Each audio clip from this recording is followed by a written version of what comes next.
సరస్వతీదేవి యొక్క కటాక్షం అనేటటువంటిది ప్రధానంగా మనుష్యునకు మాత్రమే అన్వయం.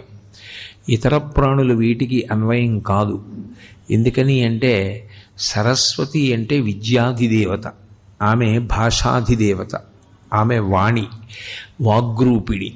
అందుకే ఇవేవీ కూడా ఇతర ప్రాణులకు సంబంధించినటువంటి విభూతులు కావు. మాట్లాడగలగడం అనేటటువంటిది భగవంతుడు సృష్టిలో కేవలం మనుష్యునకు మాత్రమే ఇచ్చినటువంటి గొప్ప వరం.